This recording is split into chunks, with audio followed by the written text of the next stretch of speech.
ऐसे शौनक ऋषि जो हैं सूत गोस्वामी से प्रश्न पूछते हैं। क्या प्रश्न पूछते हैं? यह घोरे कलो प्रायो जीवश्चासुर असुरतां गतः क्लेशाक्रांतस्य तस्यैव शोधने की पराया। उन्होंने बोला कि इस कलयुग में ज्यादातर जीव असुर जैसे हो गए। असुर जैसे यानी भगवान, शास्त्र इत्यादि धर्म के ऊपर कोई श्रद्धा नहीं है और केवल मात्र इंद्र तृप्ति के लिए अपना जीवन धारण करके बैठे हुए हैं। तो ऐसे कली में जो क्लेश से आक्रांत जीव हैं, जो क्लेश युक्त जीव हैं, पूरा समय दुख भोगते रहते हैं, ऐसे जीवों के लिए क्या परायण है? उनके शुद्धिकरण के लिए, उनकी पवित्रता के लिए, उनके मंगल के लिए परायण मतलब उपाय। ऐसा कोई उपाय बताइए जिससे कली के जीवों का अंतःकरण शुद्ध हो। तब उन्होंने बताया कि काल व्याल मुख ग्रास। शुद्ध गोस्वामी ने उत्तर में क्या बताया था? काल वाल व्याल मुख ग्रास त्रास निर्णाश हेतवे। सुना था ना हमने? काल रूपी व्याल, काल रूपी सर्प के मुख का ग्रास यानी मुख के निवाला बनने का जो त्रास है, जो भय है, उससे निर्नाश, उससे मुक्ति प्रदान करने का जो एकमात्र हेतु है वो क्या है? श्रीमद् भागवतम शास्त्रम कलो हिरेण भाषित। वही श्रीमद् भागवत शास्त्र जो है कलयुग में श्री सुखदेव गोस्वामी ने उसका प्रचार, उसको भाषित यानी उसको जो है परीक्षित महाराज को जो सुनाया है, वही श्रीमद् भागवत जो है इस कलयुग के जीवों के लिए परम उपाय है। ये प्रश्न पूछा था, आप लोगों को याद है कि नहीं? जो थे तो ये प्रश्न पूछा था शौनकादि ऋषि ने और सूत गोस्वामी ने ये आंसर दिया था और ये भी बोला था एतस्मात् अपरम किंचित मनः शुद्धैव न विद्यते जन्मांतरे भवेत् पुण्यम तदा भागवतम लभेत्। इसके परे उपाय और कोई भी नहीं है। जब जन्मों जन्मों के पुण्य इकट्ठे होते हैं तब जाके भागवत श्रवण करने का मौका जीव को प्राप्त होता है। फिर इसके बाद हमने कुछ श्लोकों का पठन किया था कि किस प्रकार जो है काल, जो काल की बात हुई थी, काल व्याल मुखग्रास। काल व्याल मुखग्रास मतलब मृत्यु के मुख में जाने का जो भय है, यानी कि जो मृत्यु का जो भय है। तो हमने कुछ श्लोकों के माध्यम से देखा था कि युधिष्ठिर महाराज और यक्ष के संवाद में भी जब यक्ष युधिष्ठिर महाराज को पूछते हैं का वार्ता, क्या खबर, कि कुछ खबर बताइए, तब उन्होंने ये बोला था कि ये जो संसार है ये कढ़ाई की तरह है और जो सूर्य और अग्नि है वो ईंधन की, वो सूर्य अग्नि है और रात और दिन जो है वो ईंधन की तरह है। ईंधन यानी जो फ्यूल, कोयला जैसे होता है ना, तो वो ईंधन की तरह है। मास और द्रवी, मास और ऋतु, मास 12 महीने, तो 6 ऋतुएं होती है ना, तो ये जो है ये दरवी यानी कड़छी की तरह है। और परिघट्टने ना, ये पका रही है। तो पक कौन रहा है? भूत यानी मनुष्य, मनुष्य नहीं मतलब प्राणी, जितने भी प्राणीगण हैं ये सब पक रहे हैं। मतलब पकने का मतलब है दुख भोग रहे हैं। और पका कौन रहा है? कालः, काल जो है वो कुक कर रहा है। कुक कौन हो रहा है? हम कुक हो रहे हैं।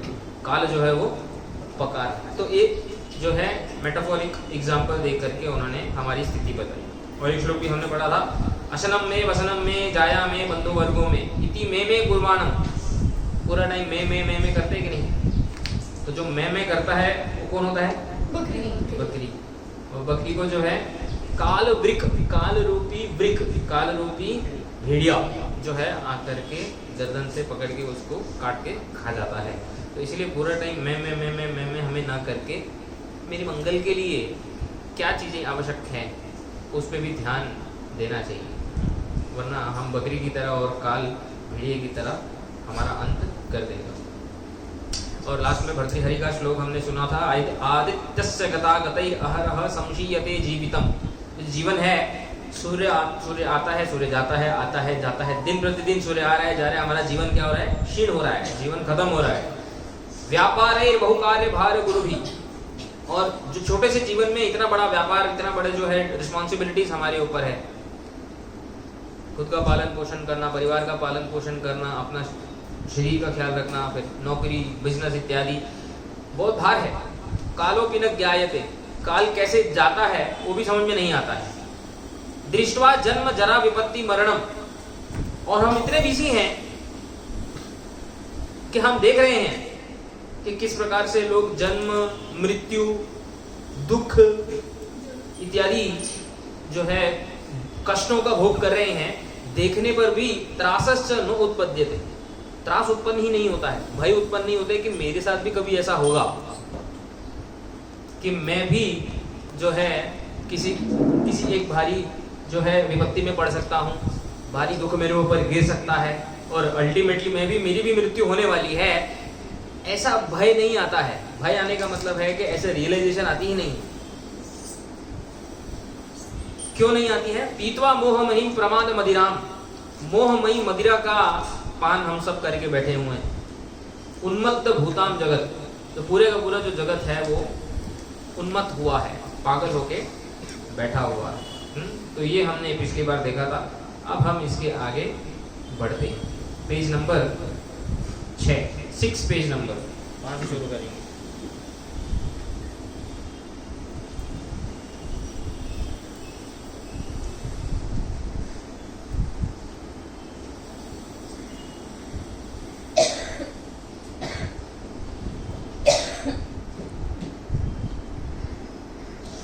तो यहाँ पे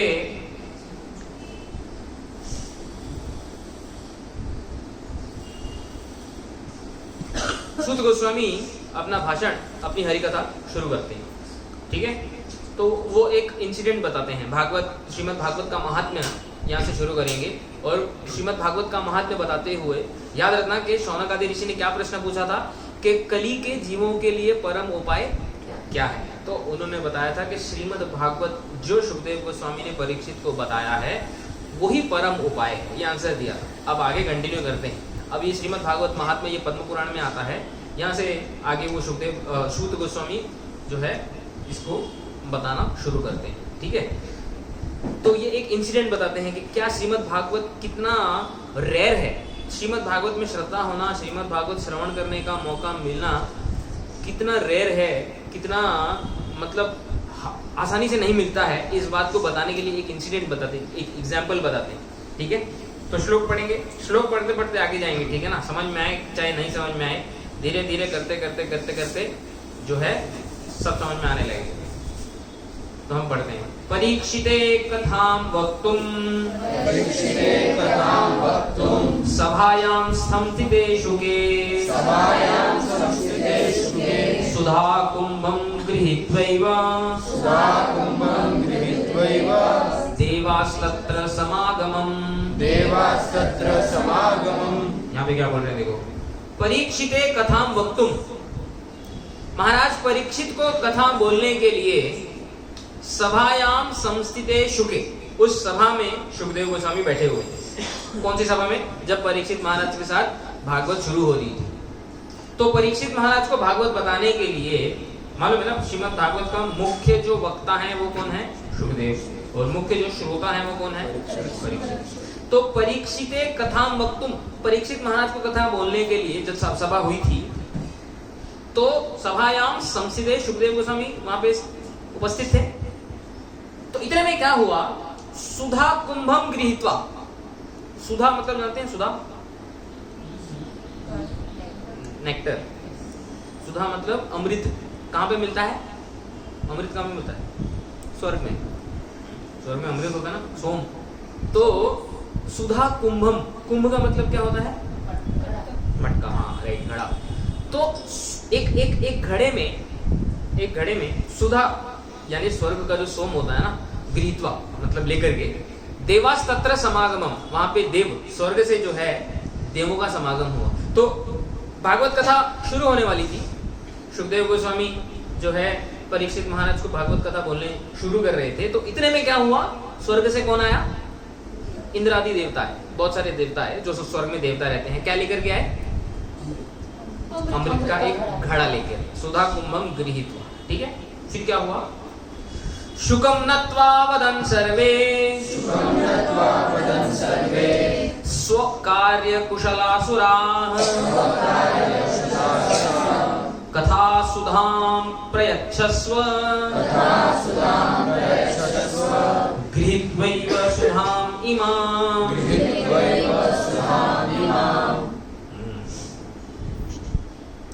क्या हुआ फिर? यहाँ देखो, जो सुर किसको बोलते हैं? सुर देवताओं को, और असुर तो राक्षस को असुर जो बोलते हैं वो इसलिए बोलते हैं कि वो सुर नहीं होते हैं, असुर, मतलब नेगेशन। तो सुर जो होते हैं वो देवता होते हैं। अच्छे लोगों को सुर बोलते हैं, बुरे लोगों को असुर बोलते हैं। तो सुर देवता, स्वर्ग के देवता भी कैसे होते हैं ना, उनका बड़ा एक अच्छा विशेषण दिया हुआ है। बोलते हैं स्वकार्य कुशल।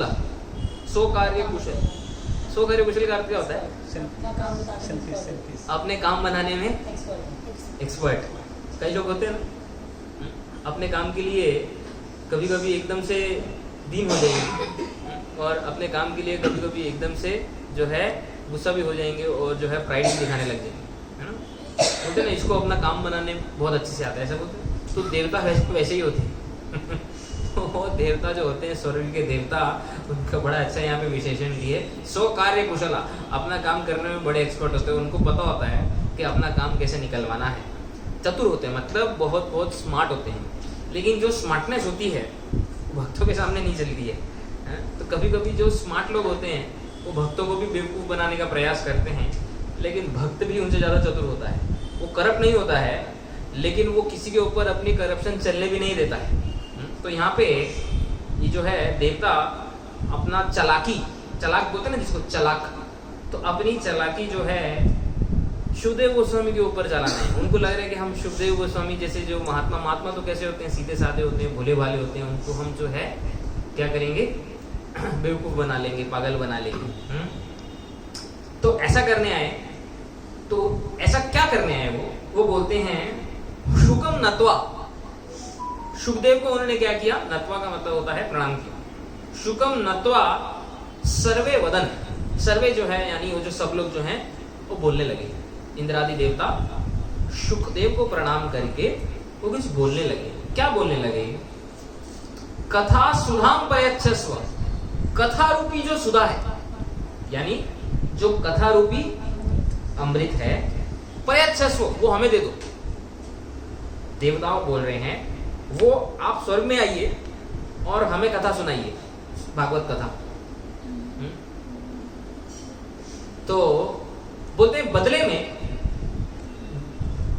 गृहीत्वा एव सुधाम इमाम, बदले में आप क्या लो, ये वाली जो सुधा है, जो स्वर्ग की सुधा है, यानी जो स्वर्ग का अमृत है, ये आप ले लो।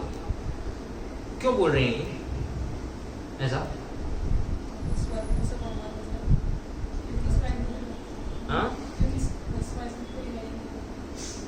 हाँ, वो ही कारण है। लेकिन उन्होंने स्वर्ग का सोम क्यों दिया बदले में? स्वर्ग का अमृत क्यों दे रहे बदले में? स्वर्ग का अमृत ही क्यों दे रहे बदले में?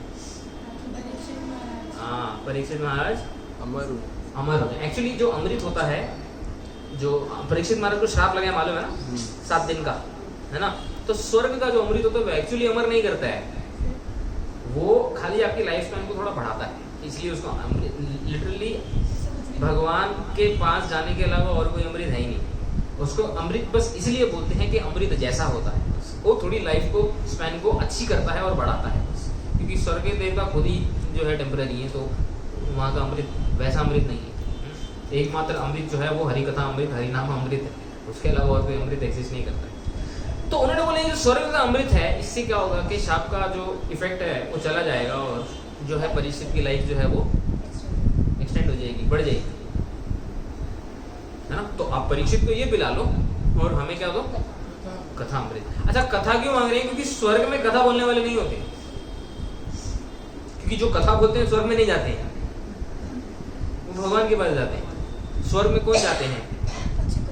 जो अच्छे कर्म करते हैं और भोग की वांछा के साथ कि मेरे को अच्छा अच्छा भोग भुगतने को मिलेगा।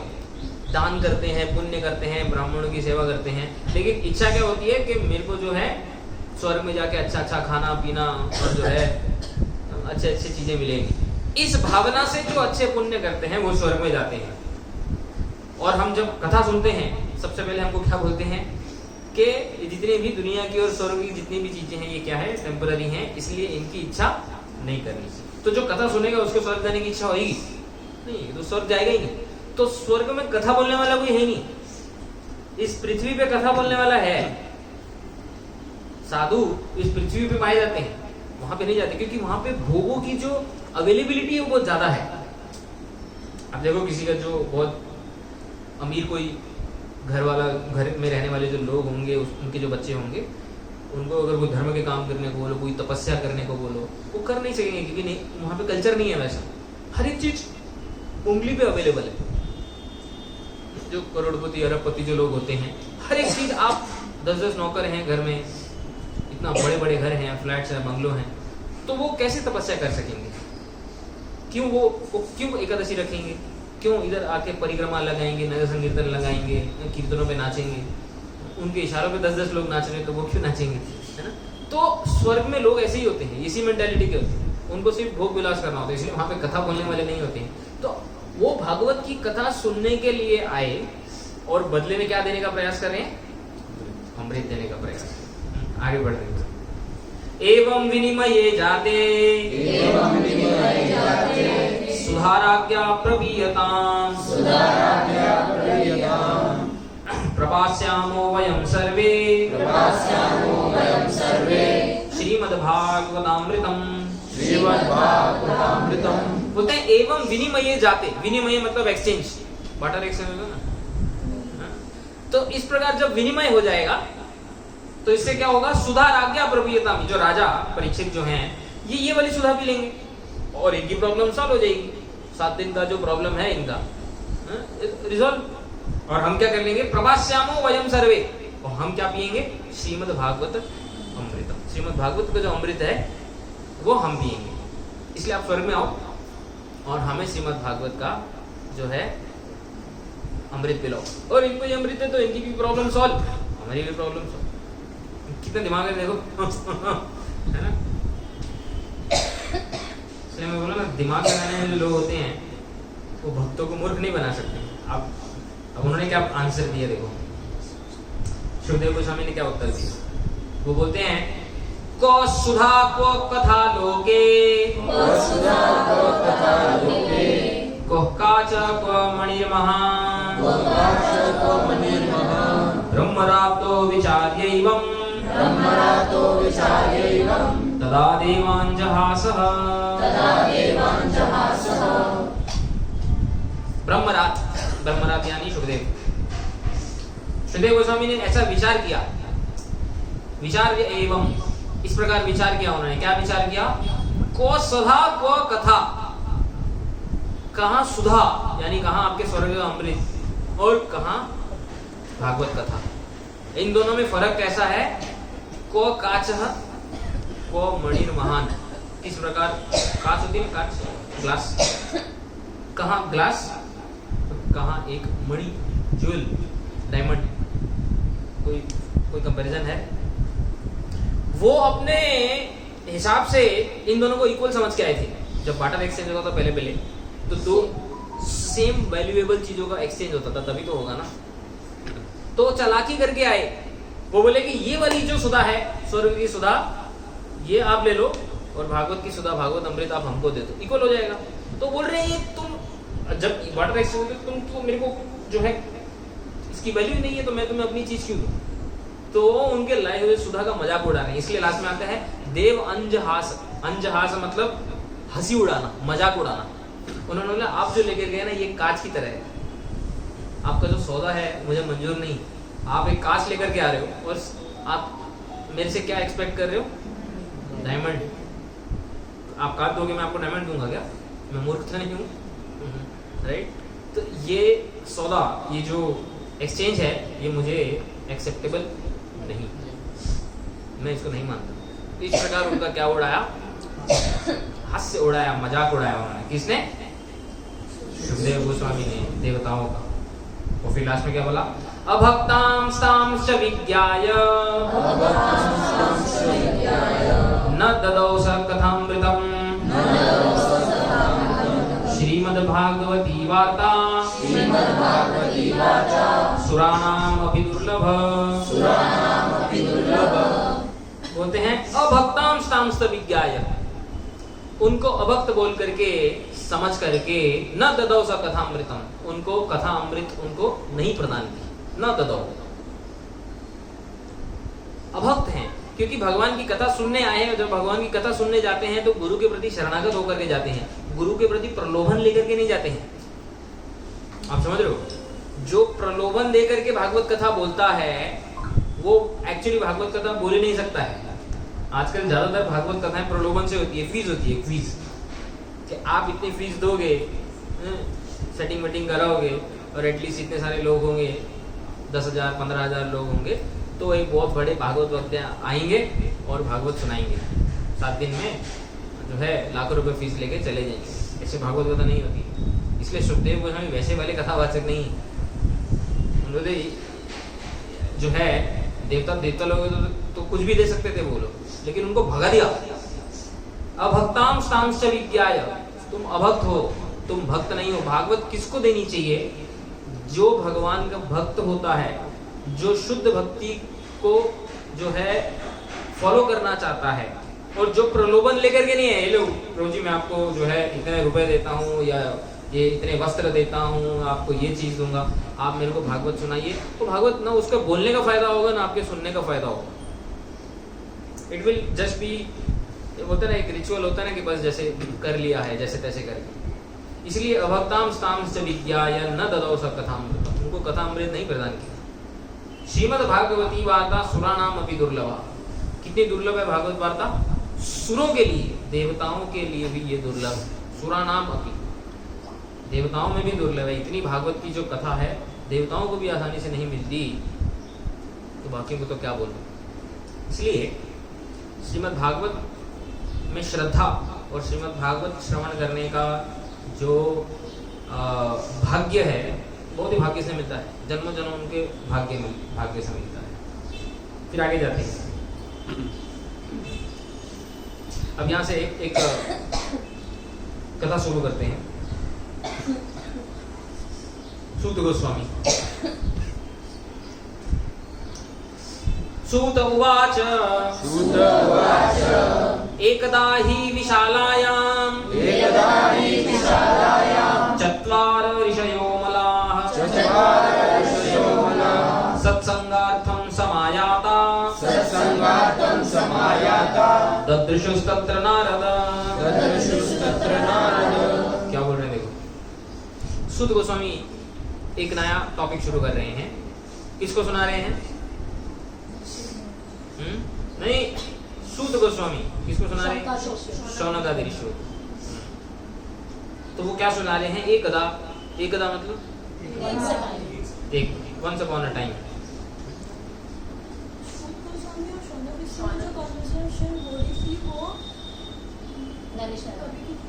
नैमिषारण्य।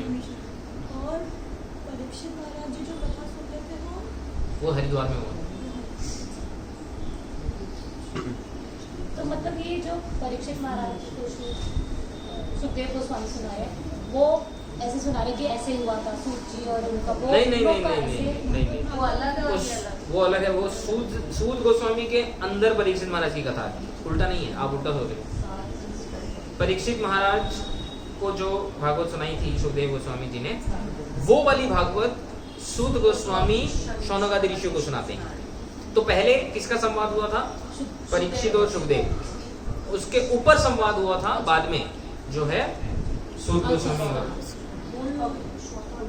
और ये भागवत महात्म्य है, ये एग्जैक्टली भागवत नहीं है। तो भागवत महात्म्य का भी जो डिस्कशन हो रहा है वो भी सूत गोस्वामी और शौनकादि जो नैमिषारण्य में जो ऋषि हैं उनके बीच में हो। ठीक है। एकदा ही विशालायाम एक जगह है बहुत फेमस, जानते हैं कौन सी? बद्रीनाथ में चत्वारो ऋषयः अमलाः। चत्वार मतलब 4 ऋषि। अमलाः का मतलब क्या होता है? मल, मल का अर्थ क्या होता है? इम्प्योरिटी, और अमल मतलब प्योर, प्योरिटी। 4 प्योर ऋषि, 4 प्योर ऋषि कौन से होते हैं? सनंदन और सनत कुमार। ये जो 4 ऋषि हैं, एक बार विशालायाम मतलब कहाँ पे? बद्रीनाथ। सत्संग अर्थम समायाता, समायाता मतलब समाहित हुए, यानी इकट्ठित हुए। किसके लिए? सत्संग। भक्त लोग आपस में सत्संग के लिए ही इकट्ठे होते हैं, होटल जाने के लिए इकट्ठे नहीं होते हैं। ठीक है, सत्संग अर्थम समायाता, तो सत्संग करने के लिए मतलब आपस में हरि चर्चा करने के लिए एकत्रित हुए। कहाँ पे हुए? बद्रीनाथ। तद्रिषु तत्र नारद, तत्र मतलब वहां पे उन्होंने नारद को देखा। ये जो 4 कुमार और नारद हैं, इनके बीच में क्या रिलेशन आप जानते हैं? ये 4 कुमार हैं, सनत कुमार इत्यादि, और जो नारद है, इनके बीच में क्या रिलेशन है? भाई हैं। तो बड़ा छोटा कौन है? ये 4 कुमार बड़े हैं और नारद छोटे हैं। तो नारद जी को जब डाउट होता है तो 4 कुमार ही आ जाते हैं। तो 4 कुमार हैं, इतनी हाइट है खाली, 4-5 साल के रहते हैं हमेशा। ब्रह्मा जी के पहले पुत्र हैं, ब्रह्मा जी के बहुत सारे पुत्र हैं, बट सबसे फर्स्ट जो पुत्र उत्पन्न हुए थे वो ये 4 कुमार उत्पन्न हुए। नारद सबसे लास्ट, तो सबसे छोटे पुत्र नारद। समझ में आ रहा है? तो एक बार विशालायाम यानी बद्रीनाथ में ये चारों इकट्ठे हुए सत्संग के लिए, और वहां पे इन्होंने किसको देखा? नारद को देखा। ददृशु, ददृशु यानी देखना, दृष्टि, राइट? तो नारद के ऊपर इनकी दृष्टि हुई। तो क्या बोला? कुमारा ऊचुहु, ऊचु का मतलब होता है जब बहुत सारे लोग एक साथ बोलते हैं, बहुवचन, बहुवचन होता है। जब एक व्यक्ति बोलता है तो वाच होता है, जब बहुत लोग एक साथ बोलते हैं तो 4 लोग हैं ना, तो इसलिए ऊचु आता है। क्या बोलते हैं? कथम ब्रह्मन् दीन मुखा कुतश्चिन्तातुरो भवान् त्वरितं गम्यते कुत्र कुतश्चागमनं तव। कितना अच्छा श्लोक है। देखो, बोलते हैं ब्रह्मन, हे ब्रह्मन, हे ब्राह्मण, हे नारद, कथम दीन मुख। दीन मुख का मतलब होता है कि कुछ जैसे ना किसी का मुख लटकाए हुए होता है ना, जैसे थोड़ा साइड टाइप ऐसे, तो बोलते हैं कथम ब्रह्मन दीन मुख, आप ऐसे साइड फेस मुंह लटकाए हुए क्यों लग रहे हो? क्या कारण है? कुतश्चिन्तातुरो भवान्, किस कारण की वजह से आप चिंता से आतुर हो? मतलब आपको चिंता क्यों है? किस बात की चिंता है? जब चिंता होती है तभी तो मुंह लटकता है ना, तो आपको किस बात की टेंशन है? त्वरितम गम्यते कुत्र, त्वरितम, त्वरित तेजी से, फास्ट, फास्ट फास्ट कहाँ पे जा रहे हो? जब चिंता होती है तो इंसान फास्ट फास्ट चलता है, मालूम? और इतने जल्दी जल्दी कहाँ जा रहे हैं? आराम से रुको रुको। त्वरितम गम्यते कुत्र, किधर किधर भाग कहाँ रहे हो? कुतश्च आगमनम कुतः तव, आपका आगमन कहाँ से हुआ है? कहाँ से आ रहे हो? कहाँ पे जा रहे हो? इतना मुंह लटकाए हुए क्यों खड़े हो? और ये मुंह लटकाने की चिंता का कारण क्या है? 4 प्रश्न पूछे हैं। समझ में? हलचल पूछने में कोई मिलते तो शक्ल से तो समझ में ही जाता है कि सामने वाले की क्या स्थिति है। जो महात्मा होते हैं वो तो त्रिकालदर्शी होते हैं, उनको तो सब पता होता है। अब एक एग्जाम्पल देते हैं, देखो इसके पहले कि नारद कुछ उत्तर दें, कोई एग्जाम्पल देते हैं। इसमें क्या बोलते हैं? इदानीं शून्य चित्तोसी गतवित्तो यथा जना तवेदं मुक्त संगस्य नोचितं वद कारणम्। बोलते हैं नारद मुनि को, बोलते हैं इदानीं शून्य चित्तो असि, इस समय आप पता कैसे लग रहे हो? शून्य चित्त, शून्य चित्त मतलब जैसे होता है ना ब्लैंक हो जाना, लगता है ना कंप्लीटली ब्लैंक हो जाते हैं, जैसे कभी बोलते हैं ना ये शब्द यूज करते हैं ना, तो शून्य चित्तो असि, इस समय आप हमें ना कंप्लीटली ब्लैंक लग रहे हो। किसके जैसे लग रहे हो मालूम है? बोलते हैं गत वित्तो यथा जना बोलते हैं ऐसे व्यक्ति की तरह लग रहे हो जिसने बहुत सारा जो वित्त यानी पैसा धन उसका खो दिया हो ऐसे व्यक्ति की तरह आप ब्लैंक फेस लग रहे हैं। कोई अगर हमारा मान लो 5 लाख 10 लाख अगर डूब जाए कहीं पे तो हमारा फेस कैसे होगा होगा कि नहीं होगा हा? तो बोलते हैं एक ऐसा व्यक्ति जिसने बहुत सारा अपना धन खो दिया हो ऐसे व्यक्ति की तरह आप मुंह लटकाए हुए खड़े हो, ऐसा क्यों है? और वो बोलते हैं तब एकदम मुक्त संगस्य, और ये तो हम जानते हैं कि आप कौन हो, मुक्त संगस्य। आप तो पूरे हर चीज से मुक्त हो। मुक्त संगस्य मतलब संग मतलब आसक्ति से। आपको तो किसी प्रकार की आसक्ति है ही नहीं। आपके पास कुछ है ही नहीं तो आप उसको खोओगे क्या? आपके पास खोने के लिए कुछ है ही नहीं। जब आप हर चीज से मुक्त हो तो आप जैसे मुक्त संग से, आप जैसे मुक्त पुरुष के लिए न उचितम, ये उचित नहीं है इस प्रकार से मुंह लटका के किसी वक्त किसी भी समय रहना। आप जैसे मुक्त संग व्यक्ति के लिए ये सही नहीं है। वद कारणम, इसलिए इसका कारण बताओ, इसका कारण क्या है? What is the reason? क्योंकि आप कभी मुंह लटकाए खड़े हो ही नहीं सकते। संसार के लोग दुखी होते हैं, उनका कारण होता है क्योंकि उनकी आसक्ति होती है। आप तो आसक्तियों से रहित हो, आपकी तो कोई आसक्ति नहीं, तो आपके मुंह लटकाने का कारण क्या है, इसको आप हमें बताइए। समझ में आया? इससे हम लोग को इनडायरेक्टली ये शिक्षा मिलती है और बहुत इंपॉर्टेंट शिक्षा मिलती है, किसी भी अवस्था में हमें ज्यादा दुखी नहीं होना चाहिए। न उचितम बोला है उन्होंने, तब इदम मुक्त संगस्य न उचितम। हम भी तो कोशिश कर रहे हैं ना संसार से आसक्ति मुक्त होने की प्रयास हम भी तो कर रहे हैं ना। तो उस प्रयास का एक फल ये भी होता है कि जीवन में कोई भी परिस्थिति क्यों ना हो, मुंह लटकाना, दुखी होना, टेंशन होना, डिप्रेस होना, ये हमारे लिए कभी भी उचित नहीं है। यदि हम डिप्रेस और एंग्शियस होते हैं, स्ट्रेस में जाते हैं, तो मतलब हम भक्ति बराबर नहीं कर रहे। ये सिंपल इसका प्रूफ है। अगर हम बहुत ज़्यादा एंग्शियस, डिप्रेस और ये सब हो रहे हैं, जो आजकल ज़्यादातर लोगों को बीमारियां होती है ना, ये तो भक्तों में भी कॉमन होगी आजकल। तो हम लोग में भी ये कोई नई बात तो है नहीं। इसका मतलब क्लियरली ये इसका प्रूफ है, जो डिप्रेस हो रहा है, जो दुखी हो रहा है, जो खुश नहीं है, वो भक्ति बराबर नहीं कर रहा। क्योंकि भक्ति करने से खुशी अपने आप आएगी। उसको आपने खाना खाया तो आपका पेट भरेगा ही भरेगा। ऐसा हो सकता है कि खाना खाया और पेट ना भरे? ऐसा हो ही नहीं सकता है। भक्ति करने से संतुष्टि आती है, भक्ति करने से व्यक्ति खुश रहता है। इसका रिजल्ट है, फल है। और फल अगर बराबर नहीं है, इसका मतलब जो प्रोसेस फॉलो कर रहे हैं उसमें क्या है, गड़बड़ है, प्रॉब्लम। समझ में आया कि नहीं? तो न उचितम, दुखी रहना, मुंह लटकाए रहना, बात बात में डिप्रेस हो जाना, बात बात में एंग्शियस हो जाना, क्या हो जाएगा, नहीं हो जाएगा, वो हो जाएगा, पेशेंस की कमी रहना, ये लक्षण होते हैं जो है साधारण लोगों के लक्षण होते हैं। भक्तों में ये लक्षण नहीं होते। भक्त लोग बहुत ही ज़्यादा स्थिर होते हैं, धीर होते हैं, पेशेंट होते हैं, उनके अंदर टॉलरेंस बहुत ज़्यादा होता है। तो इसीलिए मुंह लटकाए रहना, दुखी रहना, ये हम लोग को कभी भी नहीं करना चाहिए। और इसके नहीं तभी होगा जब हम प्रॉपर भक्ति में जो है अपने आप को एंगेज करेंगे। समझ में आया? तो नारद मुनि भी दुखी होने का कारण उनका कोई खुद का अपना नहीं है, वो कारण बताते हैं। उनका कारण भी कितना महान है।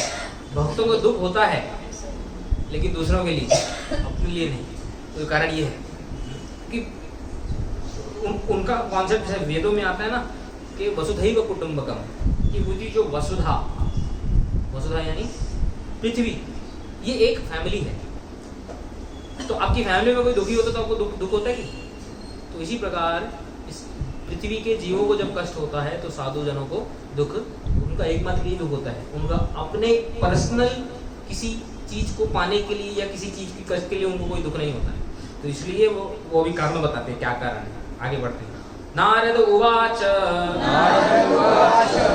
अहं तु पृथिवीं यातो यात्वा सर्वोत्तमाम् इति नापश्यं कुत्रचित् शर्मा मनः संतोषकारकम्। बोलते हैं अहं तु पृथ्वी यातो, हे भ्राताश्री, मैं पृथ्वी में गया था। या तो मतलब बहुत घूमा, ज्ञात्वा सर्व उत्तमम इति, मैंने ये जाना था कि पृथ्वी सबसे उत्तम जगह है, 14 लोगों में सबसे उत्तम, सबसे ज्यादा साधु पृथ्वी में पाए जाते हैं, ऐसा समझ के मैं पृथ्वी लोक में गया था। ना अपश्यन कुत्रचित शर्म, मैंने कहीं में भी पृथ्वी लोक जो सर्व उत्तम है, मैंने जहां पर भी गया, शर्म का मतलब नीचे लिखा है यानी शांति, मैंने कहीं पे भी शांति नहीं देखी। सब जगह लोग कैसे थे? दुखी, क्लेश से आक्रांत थे, डिप्रेस थे, एंग्जियस थे। और वो बोलते हैं मैं सब जगह पे गया, मतलब ऐसा नहीं कि कोई ऑस्ट्रेलिया गया, यूएस गया, नहीं, मैं भारत भूमि में भी गया, और भारत भूमि में भी बॉम्बे, बेंगलोर, दिल्ली गया, ऐसे नहीं, मैं वृंदावन भी गया, मैं चार धाम में भी गया, मैं द्वारका में भी गया, मैं हरिद्वार में भी गया, मैं नीचे साउथ में जितने भी धाम है मैं सब जगह गया। कोई धाम, कोई ऐसा धाम नहीं है जहां पे मैं नहीं गया। गंगा नदी का जो तट है, यमुना नदी का जो तट है, सरस्वती नदी का जो तट है, गोदावरी का जो तट है, तुंगभद्रा, जितने भी पवित्र नदियां हैं उनमें तट में जो साधु इत्यादि जो बैठते हैं, मैं सब जगह में गया, लेकिन कहीं पे भी लोग मुझे क्या लगे? दुखी लगे। कहीं भी लोग शांत नहीं है। ये कब की बात बता रही है? कलयुग की बात बता रही है, कलयुग के लक्षण बता रही है। कलयुग में चाहे कोई भी जगह हो, चाहे धाम ही क्यों ना हो, नारद मुनि बोलते हैं कि कहीं पे भी मैं गया, लोग क्या लगे? दुखी। तो लोग जो दुखी हैं वो दुख है नारद का। तो नारद गोस्वामी का दुख क्या है? हम लोगों का जो दुख है उनका वो दुख, उनका अपना कोई दुख नहीं। He is not selfish. समझ में आ रहा है? हम लोगों का दुख क्या होता है? मेरे को जो चीज चाहिए थी वो नहीं मिलने से दुख होता है, और जो चीज मुझे नहीं चाहिए अगर वो मिल जाए तो दुख होता है ना। लाइक और डिसलाइक, जो लाइक करते हैं वो नहीं मिलने से दुख होता है, जो डिसलाइक करते हैं वो प्राप्त होने से दुख, इसको राग और द्वेष बोलते हैं। तो हमारे सारा जीवन राग और द्वेष में जाता है। लेकिन नारद मुनि का दुख क्या है? न अपश्यन कुत्रचित शर्म मनः संतोषकारकम, मन को संतोष कराने वाली जो शांति है वो मैंने कहीं पे भी नहीं देखी, इवन भारत भूमि में भी। मतलब किसी का भी मन क्या है? संतुष्ट नहीं, सब लोग दुखी बोलते, इसलिए मैं फिर आगे बोलते रहेंगे। बताते हैं कि जब मैं पृथ्वी में गया, यहाँ देखो कलयुग के जीवों के बारे में लक्षण आएंगे। ये हजारों साल पहले लिखे हुए शास्त्र नहीं है, कुछ एक दो दिन पहले लिखे हुए शास्त्र नहीं है। अब जो जो इसमें लिखा है आप पढ़ के देखो, ये वही हो रहा है। देखो बताते हैं कि कलयुग के जीवों के लक्षण क्या है, कैरेक्टरिस्टिक्स, उनके क्या लक्षण होते हैं कलयुग के जीवों, वो बताते हैं। सत्यम नास्ति तपः शौचम, सत्यम नास्ति तपः शौचम, दयादानं न विद्यते, दयादानं न विद्यते, उदरं भरिणो जीवा, उदरं भरिणो जीवा, वराकाकूटभाषिणा, वराकाकूटभाषिणा।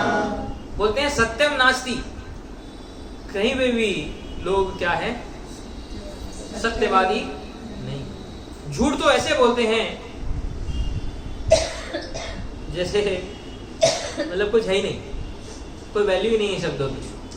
तो भगवान राम बोलते थे कि प्राण जाए पर वचन न जाए। आज उल्टा है, वचन जितनी मर्जी जाए अपने प्राणों की रक्षा होनी चाहिए भाई, है ना। तो सत्यम नास्ति तपः नास्ति, लोग तपस्या भी नहीं करते, जब चाहे जो खाते हैं, जब चाहे जैसे सोते हैं, जहां पे रह लेते हैं, किसी प्रकार की जो है शौचम नास्ति, कुछ पवित्रता ही नहीं है। उठे, बेड से उठे, क्या कैसे थोड़ा नहाना धोना, उसके बाद में कुछ जो है भगवान की थोड़ा सा एक 10-15 मिनट प्रार्थना करना, कुछ तिलक इत्यादि लगाना, उसके बाद कुछ खाना, उसके बाद जो है कहीं पे जाना, सीधा उठे, सीधा वही कपड़े पहने, बिना नहाए कहीं पवित्र जगह में चले गए, कभी कॉलेज स्कूल चले गए, कभी ऑफिस चले गए। इस प्रकार की लाइफ है। कभी तो ब्रश भी नहीं किए तो मुख में गुड़ डाल दिया। शौचम नास्ति, दया नास्ति, एक दूसरे के ऊपर दया भी नहीं। कितने सारे पोल्ट्री फार्म, कितने सारे जो है लोगों को जो है जानवरों को ऐसे काटा जा रहा है जैसे पत्थर हो, कोई जैसे उनके अंदर प्राण ही ना हो, कोई दया नहीं। दानम नास्ति, ना ब्राह्मणों को वैष्णवों को दान देने वाला कोई नहीं, सब अपने ही बैंक बैलेंस को बढ़ाने में लगे हुए। दानम न विद्यते, उदरम भरिणो जीवा, जीव कैसे हो गए हैं? पेट भरने वाले, बस मेरा पेट भर जाए। पेट भरना मीन्स यानी मेरी जो डिजायर्स हैं वो फुलफिल हो जाएं, बाकी दुनिया गई भाड़ में। ये सबकी मेंटालिटी होगी, इसलिए इतना कंपटीशन है। पहले भारत में या पहले पृथ्वी में इतना कंपटीशन नहीं होता, क्योंकि ये मेंटालिटी नहीं थी कि बस मैं अपना पेट भर लूँ, बाकी लोग जाएं भाड़ में। ऐसा सोच नहीं होती थी, लोग एक फैमिली की तरह रहते थे। इवन आज भी अगर गांव में जाओगे तो गांव में अगर ना 20 लोग 25 लोग 25 फैमिली 30 फैमिली होंगी, आज भी भारत के गांव इत्यादि में आप देखोगे कि फैमिली की तरह रहती है। इवन जो हम भी कोलीवाड़े में रहते थे पहले, अगर आपको याद होगा तो घर खोले होते थे। घर बंद होने का कॉन्सेप्ट जब हम कोलीवाड़े के बाहर गए तब हमें पता चला कि घर को बंद करना पड़ता है। फैमिली की तरह रहते थे ना, तो गांव में आज भी ऐसा ही होता है। लेकिन अभी क्या है, उदरम भरिणो जीवा भरा का, इसलिए क्या है हमेशा दुखी रहते हैं। ये दुखी रहने का कारण ये है कि रिलेशनशिप्स नहीं है आपस में रिलेशनशिप नहीं रहने से इंसान दुखी रहता है। आपके पास करोड़ रुपए होंगे, अरबों रुपए होंगे, 10 घर होंगे, लेकिन आपके पास अच्छे हेल्दी रिलेशनशिप्स नहीं है, बात करने वाला कोई नहीं है, शेयर करने वाला कोई नहीं है, आप दुखी रहोगे। इस बात को समझने ये कोई समझता नहीं है। लेकिन कूट भाषण और हमेशा जो होते हैं धोखा देने वाली ऐसी भाषा बोलेंगे जो सामने वाले को लगे दर्द हो या चीटिंग हो, झूठ बोले, हमेशा ऐसी भाषा है कलयुग में। फिर आगे क्या बोलते हैं, मंदाह सुमंद मतयो मंद भाग्या युपाद्रुता पाखंड निरता संतो विरक्ता सब परिग्रहा। ये लाइन पहले भी पढ़ी थी ना, मंदाह सुमंद मतयोः मंद भाग्या ही उपद्रुता। फर्स्ट जब हमने फर्स्ट क्लास की थी उसमें भी ये श्लोक आया, भागवत में भी ये श्लोक आया। मंद है मतलब आलस, किसमें आलस, परमार्थ तत्व में आलस, धर्म में आलस, इंद्रिय तृप्ति में आलस नहीं। इंद्रिय तृप्ति करने के लिए, पैसा कमाने के लिए हम 4 बजे लेके 11 बजे तक काम कर सकते हैं, लेकिन भक्ति साधना करने के लिए हमारे पास क्या है, आलस, टाइम नहीं। पैसा कमाने के लिए, नाम कमाने के लिए टाइम ही टाइम है सर। आप जिधर बोलो उधर आ जाएंगे। भगवान की कथा सुनने के लिए सोचना पड़ेगा, देखेंगे टाइम होगा तो आएंगे। प्रभु जी मना नहीं करते, लेकिन देखना पड़ेगा ना, और भी बहुत काम होते हैं। सुमंद मतयो हो, अगर टाइम है भी, दिमाग नहीं है, अक्ल नहीं है, बेअक्ले कैसे संतों के साथ डील करना है, कैसे धर्म की जो इंस्ट्रक्शन, जो शास्त्र के जो इंस्ट्रक्शन है उसको कैसे समझना है और कैसे पालन करना है, वो आता नहीं है। क्यों? क्योंकि खुद करने का प्रयास करते हैं, गाइडेंस में करने का प्रयास नहीं करते, अनुगत में करने का प्रयास नहीं करते। धर्म खुद अपने हिसाब से करने का फॉलो करेंगे तो होने नहीं वाला है। आप जितनी मर्जी अपने हिसाब से जोत दे दो, मंदिर ओपन क्लोज कर लो, बंद खोल कर लो, जितनी मर्जी वो ड्यूटीज रख लो तो ऐसे जो है धर्म होगा नहीं। कोई भी चीज बिना गाइडेंस के नहीं। किसी भी चीज में बिना गुरु के भक्ति हो ही नहीं सकती। मंद भाग्या मतलब साधु संग नहीं है। अगर साधु संग है भी तो उपद्रुता, तो भी संसार में इतने दुख हैं कि साधु संग होते हुए भी लाभ नहीं उठा पा रहे हैं। इसलिए पाखंड निरता संत, और कलयुग में तो संत भी कैसे हैं, वो भी पाखंडी हैं, वो भी चीटर हैं। क्योंकि लोगों को चीटर चाहिए, डिमांड और सप्लाई काम करता है यहाँ पे भी। गुरुजी बताते हैं कि जिस प्रकार लोगों की मेंटेलिटी होगी ना, संत भी वैसे ही बनते रहेंगे। देखना अब लोगों को कैसे संत चाहिए, जो ज्यादा तपस्या करने को न बोले, जो ज्यादा रूल्स न दे, जो ज्यादा नियम न दे, जो छूट दे। इसलिए वैसे वैसे गुरु भी बनते जा रहे हैं आप देखो। क्योंकि अपने हिसाब से अगर गुरु धारण करना है तो सप्लाई आने लग जाती है उसकी। जहाँ पे डिमांड होती है वहाँ पे सप्लाई चेन पे ही चलता है आज की मार्केट। तो स्पिरिचुअलिटी भी सप्लाई चेन पे चलती है। अब वो देखेंगे कि लोग ऐसे बन रहे हैं, हम वैसा गुरु बन जाते हैं ताकि हम ज़्यादा से ज़्यादा लोगों को इकट्ठा कर सकें। उनका कुछ हो ना हो, अपना तो हो जाएगा भले। ऐसी विरक्ता सब परिग्रह, विरक्त संतों को विरक्त होना चाहिए। लेकिन कलयुग में संत कैसे होंगे, सब परिग्रह करके रहेंगे, सब इकट्ठा करके रहेंगे। हर एक चीज होगी उनके पास, ऐसी कोई चीज नहीं होगी। उनके जो शिष्य होंगे वो थोड़े जो है उनके पास हो सकता है कि कई चीजों की कमी हो, अर्थ की कमी हो, धन की कमी हो, वस्तुओं की कमी हो। लेकिन जो संत होंगे सो कॉल्ड, वो सब परिग्रह होंगे, वो हर एक चीज आती रहेगी, उनके पास किसी चीज की कमी नहीं है। ऐसा है। फिर आगे बोलते हैं, देखो कलयुग के देखो कैरेक्टरिस्टिक्स देखो, हजारों साल पहले लिखे गए हमारे पुराणों में कितना कितना इसलिए तो लोग बोलते हैं कि क्या शास्त्र में कुछ भी लिखा है, ऐसे थोड़ी होता है। अब कितना अगर आप प्रिसीजन के साथ अगर देंगे, कैसा प्रिसीजन के साथ, अगला पॉइंट देखो क्या बोल रहे हैं। तरुणी प्रभुतागे श्यालको बुद्धिदायक कन्या विक्रयणो लोभात् दंपत्तीनां च कलकलम् तरुणी प्रभुता गेहे इसका अर्थ क्या है? घर में स्त्री का राज होगा। तरुणी मतलब स्त्री तरुणी प्रभुता गेहे, घर में किसका राज होगा? स्त्री का। श्यालको बुद्धिदायक, श्यालक मतलब श्याला, साला, साला बुद्धि देने वाला होगा। व्यक्ति जो है साले के हिसाब से चलेगा, जैसे साला बुद्धि देगा। देख मैं बता रहा हूँ, क्योंकि घर में राज किसका है तो चलेगी किसकी? उसके घर वालों की। समझ में आया? तो तरुणी प्रभुता गेहे श्यालको बुद्धिदायक, बुद्धि देने वाला होगा। कन्या विक्रयणो लोभात्, लोभ से लोग कन्या बेचने लगेंगे, होता है ना, मोलेस्टेशन, राइट, एक्सप्लॉइटेशन। और दंपत्ति नाम से कलकलम, दंपत्ति मतलब पति पत्नी, पति पत्नियों का हमेशा क्या रहेगा? कलह, हमेशा कलेश, किसी ना किसी बात पे कुछ ना कुछ इशू को लेके कलकलम, हमेशा कलेश, कभी मतलब एक दूसरे को देख के खुश नहीं। क्या करें कलयुग के जीवन। और देखो क्या क्या बोल रहे हैं। आश्रमायवनैरुद्धा तीर्थानि सरितस्तथा देवतायतनान्यत्र दुष्टे नष्टानि भूरिश। आश्रमायवनैरुद्धा, आश्रम जो होंगे, मठ इत्यादि जो होंगे, वो यवन मुगल इत्यादि आकर के क्या कर देंगे? नष्ट कर देंगे। ये उनके आने से पहले लिखे, बाद में नहीं लिखे। यवन कब आए थे? Less than 1000 years. आप किसको बोलेंगे पद्म पुराण उसके पहले से अवेलेबल है। ये पद्म पुराण का पाठ है, भागवत महात्म्य। तो 1000 साल के अंदर हुआ ना, तो शास्त्र में प्रेडिक्शन इतनी प्रिसाइज होती है। किसी को गूगल में भी जाके देख लेना, पद्म पुराण कम से कम 1500, मतलब हम तो कोई डेट नहीं मानते अगर, लेकिन अगर आप एकेडमिक स्कॉलर के हिसाब से अगर चले तो वो भी बोलते हैं कि कम से कम ये 2000-2500 पुराने शास्त्र हैं। हम तो इनको टाइम कभी नहीं देते, ये तो टाइमलेस शास्त्र हैं हमारे लिए, जो प्रॉपर जो ऑथेंटिक परंपरा में आते हैं। हम कभी शास्त्र को टाइम नहीं करते कि इस टाइम पे लिखा, ये इस टाइम पे लिखा, बट अगर उनके हिसाब से भी जाए तो भी उसके पहले का है। आश्रमा यवनैरुद्धा तीर्थानि सरितस्तथा, जो सरित यानी जो नदियां हैं, जो तीर्थ हैं, वो भी नष्ट कर देंगे।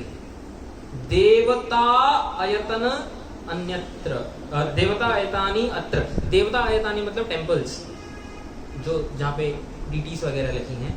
दुष्टैर नष्टानि भूरिश, वो भी आके दुष्ट क्या करेंगे? नष्ट कर देंगे, कंप्लीटली उनको तोड़ देंगे। तो अभी 400-500 साल पहले हुआ, ये 400-500 साल पहले, हजारों साल पहले लिखा हो। समझ में आ रहा है? इसलिए प्रूव होता है शास्त्र कितने वैलिड हैं। न योगी नैव सिद्धो वा न ज्ञानी सक्रियो नरः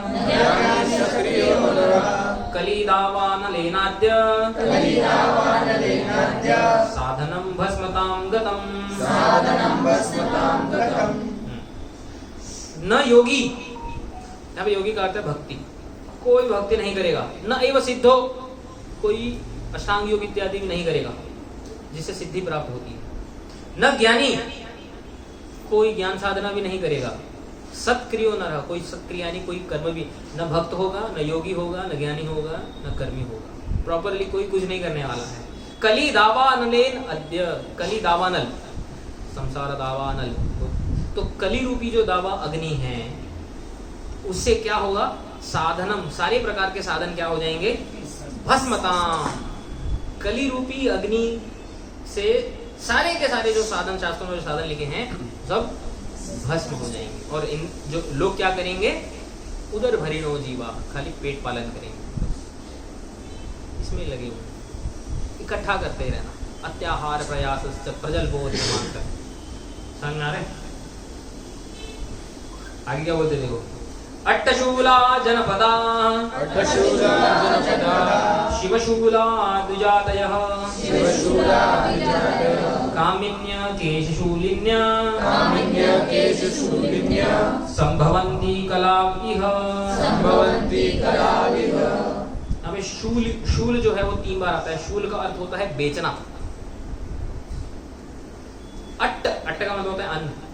अट्टशूला जनपदा, जनपद यानी मार्केट, मार्केट लगेंगे अन्न को बेचने के लिए। अन्न को बेचना ही होता ही नहीं था पहले, सबके पास एग्रीकल्चरल लैंड होती थी। अन्न बेचने का कॉन्सेप्ट ही नहीं होता था। वो बोलते हैं कलयुग में अन्न बेचा जाएगा। अन्न बेचा जाना it is new, it is something new जो अभी हो रहा है, ये पहले नहीं होता था। अन्न सबके पास होता था, खाने की कमी होती ही नहीं थी। आजकल खाना ही इतना महंगा है कि एक मिडिल क्लास व्यक्ति खाना ही यदि अफोर्ड कर ले तो उसको सक्सेस बोला जाता है। सिविलाइजेशन कितनी सही थी पहले, आगे ये बताता हूँ आगे। खाने को कभी खरीदा नहीं जाता था। यदि कभी एग्रीकल्चर में मतलब कभी कोई चीज आउटसोर्स की जाती थी तो कोई एक चीज एग्रीकल्चर करता था, उससे दूसरी चीज लेते थे, या किसी से वस्त्र लेते थे, बाटर जो होता है, तो वैसा सब होता था। ऐसा नहीं कि तू पैसा दे मैं तेरे को खाना दूंगा। मतलब इतने लोग नीचे गिर चुके हैं कि अन्न को बेच रहे हैं। That is a mentality. यहाँ पे ये मेंटालिटी बता रहे हैं। अट्टशूला जनपद, मतलब जनपद में, मार्केट्स में खाना बेचा जाएगा। करेंसी में होगी ना तभी मतलब। करेंसी भले नहीं है, लेकिन बेसिक फूड क्लोथिंग मतलब वो सबके पास होता ही था। बल्क बल्क में बेचते थे, ये सब बात अलग होती थी। जहाँ पे कोई एक चीज होता है ना, किसी किसी गांव में एक चीज की खेती होती है, किसी किसी में दूसरी चीज की खेती होती है, तीसरी चीज की खेती, दैट्स अ डिफरेंट थिंग। तो वैसा है। शिवशूला द्विजातयः, जो द्विजात यानी जो ब्राह्मण होंगे वो क्या बेचेंगे? विद्या को बेचेंगे। शिव मतलब विद्या, नॉलेज, पैसे। अन्न तो महंगा है ही, एजुकेशन महंगी है कि नहीं? पहले अन्न भी फ्री था और एजुकेशन भी फ्री थी। ब्राह्मण क्योंकि जब पढ़ाते थे शास्त्र, वो पैसा नहीं लेते थे, क्योंकि यदि ब्राह्मण जिस दिन पैसा लेना शुरू करेगा उस दिन पढ़ने वाले का अधिकारी है या नहीं है, वो उसके लिए कोई क्राइटेरिया होगा ही नहीं। क्योंकि उसके लिए क्राइटेरिया क्या है? मनी। अगर मनी क्राइटेरिया नहीं है तो वो देखेगा कि सामने वाला अधिकारी भी है कि नहीं है नॉलेज देने के लिए। इसलिए पहले पहले लोग मना करते थे, जिस प्रकार से एकलव्य को मना किया था द्रोणाचार्य ने, क्योंकि वो अधिकारी नहीं था। एकलव्य इसलिए अधिकारी नहीं था क्योंकि एकलव्य की बुद्धि जो है उस सही और गलत के बीच में जो विवेक करने की जो बुद्धि है वो नहीं थी। गलत व्यक्ति को सही शिक्षा देंगे तो वो उसका गलत प्रयोग करेगा, इसलिए वो उसने जयदत्त की पार्टी ज्वाइन की थी। आपको मालूम है एकलव्य को भगवान ने मारा था क्योंकि वो जयदत्त की पार्टी में था। जयदत्त या कोई तो था जो अटैक करता था द्वारका के ऊपर, जरासन। तो जरासन की पार्टी में जाके जुड़ गया था और एकलव्य का वध भगवान ने किया था। लोग बोलते हैं एकलव्य के साथ जो है गलत हुआ। कोई गलत नहीं हुआ, वो क्वालिफाइड नहीं था विद्या के लिए। लोग अपने हिसाब से सोचते। तो कामिन्य केशशूलिन्य, कामिन्य मतलब स्त्रियां अपने केशों को बेचेंगी। केश जो है वो शरीर का इंडिकेटर है, मतलब स्त्रियां जो है अपने शरीर को बेचेंगी धन कमाने के लिए। संभवंती कलाविह, इस प्रकार कलयुग में ऐसे सब पॉसिबल होगा जो पहले कभी भी पॉसिबल नहीं। ये कलयुग के लक्षण है। समझ में आ रहा है? तो नारद मुनि इससे दुखी हैं। नारद मुनि के दुख का कारण क्या है? ये है। और नारद मुनि का ऐसा नहीं कि मैं कोई, मेरा जो है कोई डायमंड घूम गया, एक रिंग बनी हुई थी मैंने कब से ढूंढ रहा हूँ मिल नहीं रही है, ऐसे दुखी नहीं है। इसके ऊपर यहाँ से थोड़ा सा हटके कुछ श्लोक मैं पढ़ना चाहता हूँ, आपको मैं बताना चाहता हूँ कि शास्त्रकर्ता जो होते हैं, शास्त्र जब लिखते हैं कितना उसके अंदर हास्य होता है और हास्य के साथ कितनी अच्छी अच्छी टीचिंग्स भी होती है। तो थोड़ा मैं आपको बताना चाहता हूँ। एक शास्त्र है कलि विडम्बनम, एक आचार्य है नीलकंठ दीक्षित, उन्होंने लिखा है। तो कली के बारे में जब चर्चा हो रही है तो उसी टॉपिक को थोड़ा सा कंटिन्यू करते हुए उन्होंने भी लिखा है कि कलयुग में क्या क्या होगा, कि कलयुग के क्या क्या लक्षण होंगे, वो बताते हैं अपने इस शास्त्र में। तो आगे जाते हैं पेज नंबर 9 पे। तो अलग अलग टॉपिक्स के बारे में वो लिखते हैं। तो सबसे पहले तो जो टीचर्स होते हैं, जो अध्यापक होते हैं, जो गुरु होते हैं, आचार्य होते हैं, वो कलयुग में कैसे होंगे वो बता रहे हैं। तो all of these are humour, ये जो श्लोक हैं ये ह्यूमर फील्ड है, लेकिन ह्यूमर मतलब हास्य रस होने के बावजूद भी इनके अंदर टीचिंग्स भी हैं कि कलयुग के लक्षण बता रहे हैं। तो पढ़ के श्लोक पढ़ के आपको बहुत अच्छा लगेगा।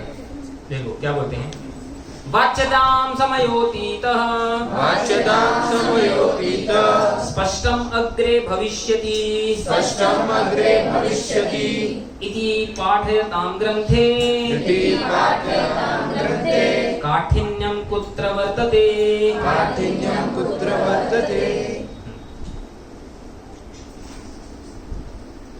बोलते हैं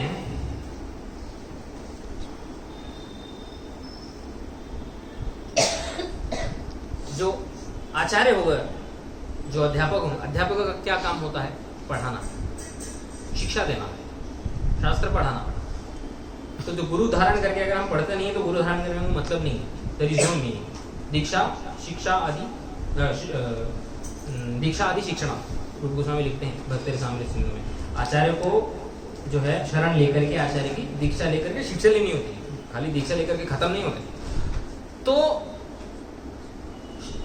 कलयुग के जो सो कॉल्ड जो गुरु होंगे वो कैसे शिक्षा देंगे वो बता रहे हैं। वो बोलते हैं वाच्यताम, मैंने बता दिया है, खुद जाके पढ़ लेना। थोड़ा सा मैंने बता दिया है, हिंट दे दी है, वो तुम क्या करना, अपने आप जाके पढ़ लेना, समझ लेना, आ जाएगा, समझ में आ जाएगा। ये बोलेंगे, ऐसा ऐसा पढ़ाएंगे। और समयो अतीतः, अरे समय बहुत ज्यादा हो गया है, अब मुझे कहीं जाना है, राइट, मेरे को कोई काम है, अब यहाँ पे क्लास खत्म करते हैं, अगली बार कंटिन्यू करेंगे। समयो अतीतः, बहुत समय हो गया है। स्पष्टम अग्रे भविष्यति, धीरे धीरे सब क्लियर हो जाएगा। आपको डाउट है, समझ में आ रहा है, लेकिन ज्यादा क्वेश्चन मत करो, धीरे धीरे वेट करो, धीरे धीरे जो है स्पष्टम क्लियर, अग्रे मतलब आगे स्पष्ट हो जाएगा। इति पाठ्यताम ग्रंथे, इस प्रकार से ग्रंथ का पाठ पढ़ाएंगे। जो गुरु होंगे वो इस प्रकार से ग्रंथ पढ़ाएंगे। काठिन्यम कुत्र वर्तते, तो कठिनाई किस बात की होगी, कोई डिफिकल्टी होगी, सबको समझ में आने लग जाएगा। अगर इस प्रकार से पढ़ाएंगे, खुद पढ़ लेना, टाइम हो गया है, धीरे धीरे जाके सब समझ में आ जाएगा। तो डिफिकल्टी कुछ होगी, कुछ डाउट होगा ही नहीं। तो इस प्रकार से जो है कलयुग के जो शिक्षक होंगे, कलयुग के जो आचार्य होंगे, उनके पढ़ाने का जो ढंग होगा वो ऐसा होगा, ऐसा बता रहे। फिर आगे क्या बोलते हैं, टीचर्स के बारे में और बताते हैं। अगतित्वम अति श्रद्धा ज्ञानाभासेन तृप्तता त्रय शिष्य गुणा हेते मूर्खाचार्यस्य भाग्यजा। बोलते हैं अगतित्वम, गति का मतलब होता है शेल्टर। अगतित्वम मतलब ऐसे लोग जिनके पास प्रॉपर शेल्टर नहीं है, जिनके पास प्रॉपर आचार्य, प्रॉपर गुरु और प्रॉपर साधु संग नहीं है, उनको मालूम ही नहीं है कि सही साधु संग क्या होता है। अगतित्वम, उनके पास प्रॉपर गति नहीं है, गति समझते ना, मतलब प्रॉपर आश्रय नहीं है उनके पास, ऐसे लोग। और अति श्रद्धा, अति श्रद्धा का यहाँ पे मतलब है ब्लाइंड फेथ। कोई भी चीज जब अति हो जाती है ना तो ब्लाइंड हो जाती है। तो प्रॉपर साधु संग नहीं है, किसी एक सो कॉल्ड आचार्य के ऊपर क्या है उनका ब्लाइंड फेथ। हो सकता है कि वो फेमस की वजह से हो सकता है कि वो कुल ब्राह्मण हो, फैमिली ट्रेडिशन से आ रहा हो सकता है कि जो है मेरा भाई या मेरी बहन या मेरा गांव वाला कोई तो है उसको फॉलो कर रहा है, तो सही होगा, हम भी फॉलो कर लेते हैं, इसमें क्या है, गुरु तो बनाना है। इसलिए ब्लाइंड फेथ, आचार्य के ऊपर ब्लाइंड फेथ और प्रॉपर आचार्य का नॉलेज या प्रॉपर आचार्य की जो है आश्रय नहीं होना। और तीसरा ज्ञान आभासेन तृप्तता, आचार्य से हमको क्या मिलता है, ज्ञान, नॉलेज, राइट। ज्ञान आभास, जैसे हम कहते हैं नाम नामाभास होता है ना, आभास का मतलब होता है रिफ्लेक्शन, मतलब ट्रू नॉलेज नहीं है, सिर्फ ऊपर ऊपर का सरफेस नॉलेज। ज्ञान आभास मतलब थोड़ा बहुत, ये कर लेना, ये कर लेना, ये कर लेना, ये करना, इससे ही जो सेटिस्फाई हो जाते हैं जो लोग, तीन कैरेक्टरिस्टिक्स बताई हैं। पहला क्या बताया है? अगतित्वम। अगतित्वम मतलब सही गुरु का आश्रय नहीं होना। दूसरा अति श्रद्धा, किसी एक पर्सनालिटी में ब्लाइंड फेथ। तीसरा ज्ञान आभास से तृप्तता, मतलब सरफेस नॉलेज से, ऊपर के ज्ञान से संतुष्ट हो जाना, तृप्त हो जाना। ये मेरे लिए इतना ही बहुत है, मेरी गुरु ने बता दिया बस, इससे ज्यादा मेरे को चाहिए नहीं, मेरे को डाउट नहीं आता ज्यादा। ऐसे जो लोग होते हैं, त्रयः शिष्य गुणा ही एते, शिष्य के ऐसे शिष्य के जो ये 3 गुण होते हैं। मूर्ख आचार्य से भाग्यजा, जो मूर्ख आचार्य होता है ये उसके भाग्य होते हैं क्योंकि उसके पास ऐसे ही लोग आने वाले हैं जिनके पास प्रॉपर आचार्य नहीं है, जिनके पास जो है जो उसके ऊपर अति श्रद्धा करते हैं, यानी ब्लाइंड फेथ है, और जो वास्तविक ज्ञान में इंटरेस्टेड नहीं है, ज्ञान के आभास से ही तृप्त है। ऐसे लोग जो होते हैं एक मूर्ख आचार्य का क्या होते हैं? भाग्य होते हैं। मतलब मूर्ख आचार्य जो होता है ऐसे ही लोगों से घिरे हुए होते हैं, और ऐसे ही लोगों से घिरे होने के कारण वो क्या हो जाते हैं? फेमस हो जाते हैं, और वो जो है जाने पहचाने भी हो जाते हैं। समझ में आ रहा है कि नहीं समझ में? तो यानी शिष्य के सही लक्षण क्या होते हैं? गतित्वम, प्रॉपर गुरु को सिलेक्ट करने के लिए हम लोग शास्त्र और साधुओं के पास जाके विचार करके प्रॉपर गुरु धारण करना चाहिए। कोई भी गुरु अवेलेबल है, मैंने गुरु धारण कर लिया, ऐसा नहीं होता है, दिस रॉन्ग। अति श्रद्धा, गुरु को पहले टेस्ट करना चाहिए। अगर किसी ने सजेशन दिया भी है तो 1-2 साल जाकर के गुरु के साथ देखना चाहिए वो बोलता क्या है, उसका आचरण क्या है, उसकी अंडरस्टैंडिंग क्या है भक्ति के बारे में, भगवान के बारे में। ब्लाइंड फेथ नहीं है, मैंने सुन लिया। प्रॉपर शास्त्र अनुसार श्रद्धा होनी चाहिए, और ज्ञान आभास से तृप्त नहीं होना चाहिए, क्वेश्चन करना चाहिए। अथवा तो ब्रह्म जिज्ञासा, वेदांत इधर से ही शुरू होता है। ब्रह्म की जिज्ञासा करनी चाहिए, एकदम क्वेश्चन करना चाहिए कि मेरे को इसके बारे में नहीं मालूम है, मेरे को ये नहीं मालूम है। देखना चाहिए कि वो मेरे डाउट को सॉल्व कर पा रहे कि नहीं कर पा रहे।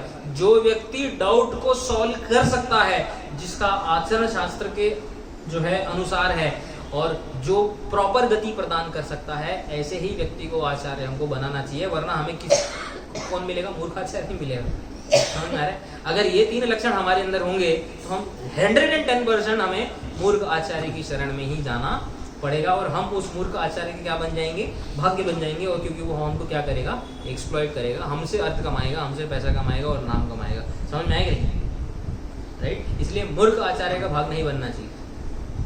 अपना सही आचार्य सुन के अपना भाग्य को जो है वो बढ़ाना चाहिए। समझ में आ गया? अब देखो एस्ट्रोलॉजर के बारे में क्या बोलते हैं। कलयुग में जो एस्ट्रोलॉजर्स होंगे वो कैसे होंगे? आयु प्रश्ने दीर्घमायुर, वाच्यम मौहूतिकैर्जना, जीवन्तो बहुमन्यन्ते, मृतः प्रक्षन्तिकं पुनः। बोलते हैं आयु प्रश्ने दीर्घम आयु। अगर कोई आयु के बारे में प्रश्न करे, जो हाथ देखने वाले होते हैं एस्ट्रोलॉजर, तो एस्ट्रोलॉजर को क्या बोलना चाहिए? आपकी आयु जो है वो क्या होगी? बहुत लंबी होगी, आप बहुत लंबा जियोगे। वाच्यम मुहूर्तिके जनैः, मुहूर्तिक मतलब एस्ट्रोलॉजर। एस्ट्रोलॉजर को इस प्रकार से बोलना चाहिए, सार्कास्टिकली बोल रहे हैं। यदि कोई हाथ देखने वाले से पूछे कि मैं मेरी आयु कैसी है, उसको एक ही बात बोलनी चाहिए कि आप क्या करोगे? बहुत लंबा जियोगे। क्यों? जीवन तो बहुमन्यन्ते, यदि जी गया तो उससे रिस्पेक्ट करेगा, हाँ इसने बोला था कि मैं लंबा जीऊंगा, और उसका नाम होगा, हाँ देखो देखो इसने बोला। मृता, यदि मर गया, प्रक्षन्तिकम, पूछने कौन आने वाले है? तुम मर जाएगा तो कौन पूछने आने वाले है? मर गया तो मर गया। समझ में आएगा नहीं? राइट? तो इस प्रकार से एस्ट्रोलॉजर्स को ऐसा करना चाहिए। कहिए आगे क्या बोलते हैं? निर्धनानां धनावाप्तिं, धनीनां अधिकं धनम्, ब्रुवाणां सर्वथा ग्राह्या, लोके ज्योतिषिका जना। तो जो ज्योतिष होता है, एस्ट्रोलॉजर जो होता है, जो मूर्तिक होता है, उसको क्या करना चाहिए? निर्धनानां धनावाप्तिं, जो निर्धन होता है उसको क्या बोलना चाहिए? कि आपको धन की प्राप्ति, धनी नाम अधिकम धनम, और जो धनी होता है उसको क्या बोलना चाहिए? और अधिक धन मिलेगा आपको, आपकी और ज्यादा क्या होगी? ब्रुवाणा सर्वथा ग्राह्या, इस प्रकार यदि वो भाषा उपयोग करेगा तो सबसे वो एक्सेप्टेबल हो जाएगा, सब उसको ग्रहण करने लगेंगे, सब उसके पास जाने लगेंगे, और ये बहुत अच्छा बोलते हैं, उसने मेरे को ऐसा, तेरे को भी यही बोला, तेरे को भी यही बोला। फैक्ट क्या है, रियलिटी क्या है, लोग बोलते ना पीतवा मोह महिम प्रमाद मदिराम, वो प्रमाद रूपी मदिरा का पी करके हम इतना मोहमय हो चुके हैं कि फैक्ट चेक रियलिटी चेक कुछ ना करके जो हमें जो है संसारिक प्रगति में अगर कोई दिलासा भी दे देता है तो बस उसकी बात सुन के ही हम क्या हो जाते हैं, खुश हो जाते हैं, और ऐसे व्यक्ति को संसार क्या करने लग जाता है, एक्सेप्ट करने लग जाता है कि हाँ यही जो व्यक्ति है यही हमारे लिए अच्छा है, और प्रचार भी करने लग जाता है, तू भी उसके पास जा, तू भी उसके पास जा, तो सबसे वो ऐसे व्यक्ति क्या हो जाता है, एक्सेप्टेबल हो जाता है। अभी देखो डॉक्टर के बारे में बोल रहे हैं, ये सबसे मस्त है। स्वस्थैरासाध्य रोगैश्च जन्तुभिर्नास्ति किंचन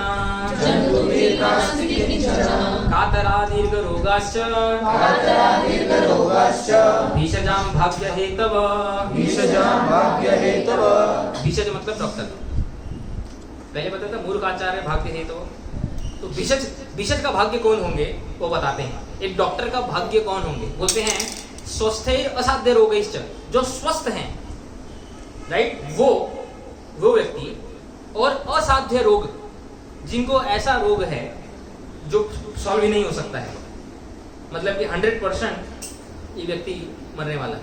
दो प्रकार के व्यक्ति है, दो अलग अलग प्रकार के। पहला है स्वस्थ, जिसको कोई रोग नहीं है, जिसको ऐसा व्यक्ति, दूसरा ऐसा व्यक्ति जिसको ऐसा भयानक रोग है कि डॉक्टर भी सॉल्व नहीं कर सकता है। ये दो लोग डॉक्टर के इसी काम के होते हैं क्या? नहीं होते। इसलिए बोल रहे हैं जंतुबीर नास्ति किंचन, ऐसे लोगों से डॉक्टर को कुछ प्राप्त नहीं होने वाले। डॉक्टर को किनसे प्राप्त होता है? कातराह, जो बहुत डरते हैं होते हैं ना, कुछ भी हो जाए सीधे मेरे को डॉक्टर के पास लेके जाओ, मेरे को डॉक्टर के पास। कातरा दीर्घ रोगाश्च, और उनको ऐसा रोग होता है जो रिजॉल्व हो सकता है, लेकिन क्योंकि वो डरते रहते हैं, वो जो रोग उनको रिपीटेडली आता रहता है बार बार। तो अगर रोग रिपीटेडली आएगा तो डॉक्टर का फायदा होगा, समझ में आ रहा है कि नहीं? तो जो घबराए हुए लोग होते हैं और ऐसे रोग से ग्रस्त होते हैं कि घबराने की वजह से बार बार उनको होता रहता है और बार बार डॉक्टर के पास जाते हैं, ऐसे लोग डॉक्टर के क्या होते हैं?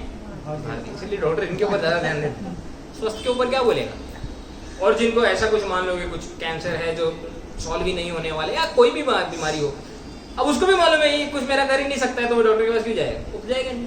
लेकिन जो डरता है जो कातर है, वो बार बार डॉक्टर के पास जाएगा। तो ऐसे व्यक्ति डॉक्टर का क्या होते हैं? भाग्य होते हैं। नातिधैर्यं प्रदातव्यं नातिभीतिश्च रोगिणे नैश्चिन्त्यानादिमेदानं नैराश्रयादेव नान्ति में। तो ऐसे लोगों को क्या डॉक्टर को बोलना चाहिए वो बता रहे हैं, जो कातर होते हैं, जो डरते हैं ना, मेरे को कुछ हो जाएगा, मेरे को कुछ हो जाएगा, मेरे को कुछ हो जाएगा। ऐसे लोगों को डॉक्टर बताए क्या बोलते हैं? ना अति धैर्य प्रदातव्यम, उनको डॉक्टर जानबूझ के धैर्य प्रदान नहीं करते हैं, कॉन्फिडेंस प्रदान नहीं करते हैं। अगर कॉन्फिडेंस प्रदान कर दिया तो आएंगे ही नहीं घबराएंगे नहीं तो आएंगे कैसे? ना अति धैर्य प्रदातव्यम ना अति भीतिश्च रोगिणे, बहुत ज्यादा डराना भी नहीं चाहिए। बहुत ज्यादा डर गए दूसरा डॉक्टर के पास चले तो दूसरे के पास जाएंगे, या फिर जो है वो डर की वजह से उनकी मृत्यु हो जाएगी। अगर मृत्यु होगी तो डॉक्टर का फायदा। तो ज्यादा धैर्य प्रदान नहीं करना चाहिए, तो ज्यादा डराना भी नहीं चाहिए। बोलना चाहिए देखो आपको थोड़ी थोड़ी बीमारी बढ़ रही है, लेकिन अगर आप ये करोगे ना तो ठीक हो जाएगा। फिर अगली बार जाएगा थोड़ा हाँ बेटर हुआ है, लेकिन ये प्रॉब्लम आ रही है, अब मैं आपको ये बोलता हूँ, तो उनको काम पे लगा के रखना चाहिए। फिर थोड़ी देर के लिए छोड़ भी देना चाहिए, अब आप ठीक हो गए, लेकिन 6 महीने बाद जरूर आना ठीक तो हो गए, लेकिन 6 महीने बाद जरूर आना। तो इस प्रकार से जो है डॉक्टर उनको काम पे लगा के रखे ना नैश्चिंत्या, क्योंकि पहला जो व्यक्ति होगा उसको चिंता ही नहीं होगी तो डॉक्टर को देगा नहीं। कौन सा व्यक्ति? जो कॉन्फिडेंस के साथ पता चल गया कि हाँ ये तो मेरा डर है। और दूसरा जो व्यक्ति नहीं आश्रय, कोई आश्रय ही नहीं है, ये तो डॉक्टर भी कुछ नहीं कर सकता, तो फिर वो डॉक्टर के पास नहीं जाएगा। इसलिए ज्यादा कॉन्फिडेंस भी नहीं देना चाहिए, ज्यादा डराना भी नहीं चाहिए, उनको काम पे लगा के रखना चाहिए। आगे ऐसे डॉक्टर और क्या बोलते हैं? देखो, भैषज्यं तु यथा कामं पठ्यं तु कठिनं वदेत् पथ्यं तु कथितं वदेत् आरोग्यं वैद्यमाहात्म्यान् आरोग्यं वैद्यमाहात्म्यात् अन्यथा तो अनपथ्यता। अन्यथा पथ्यता। एक भी बोल रहे जब कोई बीमारी होती है ना तो दो चीजें होती है, एक तो दवाई होती है और दवाई के साथ एक क्या होता है, परहेज। परहेज परहेज बोलते हैं ना जिसको। आप क्या बोल रहे थे प्रिकॉशन? नहीं, वो तो लास्ट में नहीं, वो तो अति वो डराने वाले केस में आ जाए, उतना डराना नहीं चाहिए। तो वो बोलते हैं भैषज्यम, दो चीजें होती है ना, एक दवाई भी खानी है, साथ में आपको एक्सरसाइज करनी है, या जो भी प्रिकॉशन के लिए आपको ये नहीं खाना है, ये एक्सरसाइज करनी है। दो चीजें होती है ना, डॉक्टर दो चीजें हमेशा बोलते हैं किसी भी बीमारी में, राइट? ऐसे नहीं कि दवाई दे दियो आप जो मर्जी खाना खाओ, जैसा ऐसा तो नहीं करते, राइट? वो बोलते हैं डॉक्टर को क्या बोलना चाहिए अगर डॉक्टर को मालूम ही नहीं है क्या बीमारी, क्योंकि डॉक्टर हमेशा कॉन्फिडेंट नहीं होते इतने याद रखना। मुख से ऊपर से जितना भी कॉन्फिडेंट दिखाएं, अंदर से उनको भी थोड़ा थोड़ा डाउट होता है कि भाई इसको बीमारी क्या है, मेरे को भी नहीं मालूम है, इसलिए वो पहले क्या करते हैं, टेस्ट करते हैं, राइट? कि वो कुछ काम करेगा नहीं करेगा, राइट? ऐसा करते हैं डॉक्टर। आप किसी जो डॉक्टर कोई आपके परिवार में होगा, जाके उसको पूछना जो आपको सच बताएगा। तो वो क्या करेंगे आप, भैषज्यम तू यथा कामम, दवाई तो अपने हिसाब से देंगे कि भाई मेरे को नहीं मालूम है दवाई काम करेगी कि नहीं करेगी, थोड़ा सा एक बोलते हैं ना, एक ट्रायल एंड एरर वाला जो सिस्टम है ना, गोली वाला क्या बोलते हैं उसको, तुक्का, राइट? तो भैषज्यम तो जैसे मर्जी, जैसे जो इच्छा है वो दवाई दे दो, ऐसा डॉक्टर करेंगे। पथ्यम तू काठिन्यम वदे, लेकिन जो प्रिकॉशन होगा, पथ्यम मतलब जो परहेज इत्यादि जो करना है वो बहुत डिफिकल्ट दे देंगे। ये नहीं खाना, ये नहीं खाना, इतने बजे के बाद नहीं खाना, इतने बजे उठ जाना, एक्सरसाइज करना, ये करना। क्यों? दवा नहीं असर करेगा। आरोग्यम वैद्य महात्म्यात्, यदि वो अगर वो क्योर हो गया तो मेरी दवाई की वजह से हुआ, अन्यथा तू अनपथ्यता। ये तो मैंने सुना नहीं ना, आपको मैंने ये बोला था, आपने अच्छे से किया है। आप अब वापस आओ, फिर इतने में डॉक्टर क्या करेगा, दवाई को चेंज करके दे ये तो वो दवाई भाई काम नहीं कर रही है तो ये वाली दवाई दे दो। समझ में आएगी नहीं? आगे और क्या, लास्ट श्लोक पढ़ते हैं आपको। प्रवर्तनार्थम आरंभे मध्ये तो औषध हेतवे बहुमानार्थमन्ते च धीर्षन्ति चिकित्सकाः। डॉक्टर जो होते हैं पैसा कैसे कमाते बता रहे हैं स्टेप बाय स्टेप। प्रवर्तनार्थम आरंभे, सबसे पहले स्टार्ट करना, कंसल्टेशन।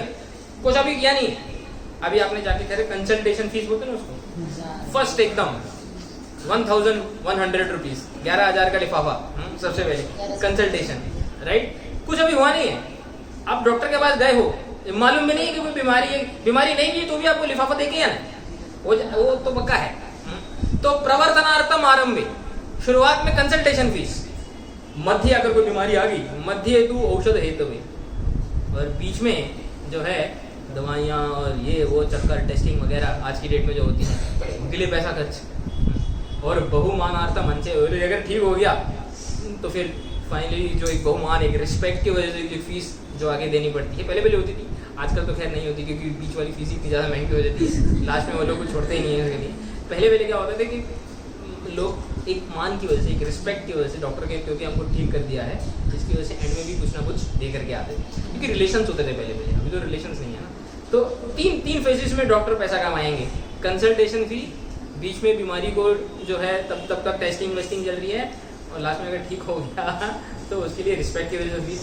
धीर संति मतलब निकालेंगे आप लोगों से, हर एक फेज में डॉक्टर जो है आपसे पैसा निकालेंगे। इस पर हर कलयुग में डॉक्टर जो होंगे सिर्फ पैसा निकालने के लिए ही काम करते रहेंगे। समझ में आ रहे? रुक जाएंगे, एक और पढ़ लेते हैं। धन कैसे कमाना चाहिए वो बता रहे हैं, कलयुग में लोग धन कैसे कमाएंगे। अनृतम चाटुवादश्च धन योगो महान अयम सत्यम वैदुष्यमित्येष योगो दारिद्र्यकारक। वो बोलते हैं जिसको पैसा कमाना चाहिए ना उसके अंदर क्या क्वालिटीज होनी चाहिए? अनृतम, अनृतम मतलब झूठ बोलना, झूठ बोलने की एक्सपर्टीज होनी चाहिए। और चाटुवादश्च, चाटना बोलते हैं जो बड़े पद पे होते हैं, राइट, उनको कैसे, उनको चाटुवाद बोलना चाहिए, कैसे कि वो खुश हो जाएं, क्योंकि जो बड़े पद पे होंगे वो खुश होंगे तो हम लोग को भी प्रॉफिट आएगा ही आएगा। अनृतम चाटुवादश्च, धन योगो महान है, इससे धन की प्राप्ति अच्छे से हो पाएगी। सत्यम वैद्युष्यम इत्येष, जो सत्य बोलता है और जिसके पास स्किल है, वैद्युष्य मतलब स्किल सेट, पांडित्य जो भी, राइट, योगो दारिद्र्य कारक है, वो दरिद्र का कारण है वो जो है गरीबी का कारण है, क्योंकि झूठ बोलना नहीं आता है। स्किलफुल तो है लेकिन बड़ों को कैसे खुश करना है, उनके हिसाब से कैसे चलना है। ऑफिस में कभी आपने देखा होगा कई लोग होते हैं, ऐसे प्रमोशन हो जाती है कि बड़ों के साथ रिलेशनशिप बना के रखते हैं, आगे चले जाते हैं, और जो अच्छा काम करते हैं क्योंकि वो स्ट्रेट फॉरवर्ड बात करते हैं वो पीछे रह जाते हैं। काम उनसे चापलूसी नहीं करने आती ना, किसी के नेचर में नहीं होता, चापलूसी नहीं कर सकते हैं, वो पीछे रह जाते हैं। तो ये कलयुग में जो है धन को इकट्ठा करने का यही है, अनृतम चाटुवादश्च, झूठ बोलो और चापलूसी करो, तो इससे आप आगे बढ़ जाओगे। सत्य बोलोगे और अपने मेहनत करने के हिसाब से पैसा कमाने जाओगे तो कभी पैसा नहीं कमा पाओगे, ये गरीबी का कारण है। ज्यादा चलता है, झूठ बोलो तो मिलेगा ताप अलग हो जाता है। इसलिए कलयुग के लक्षण यहाँ पे पता, इसको आगे कंटिन्यू करेंगे अगली बार से, ठीक है। वांछा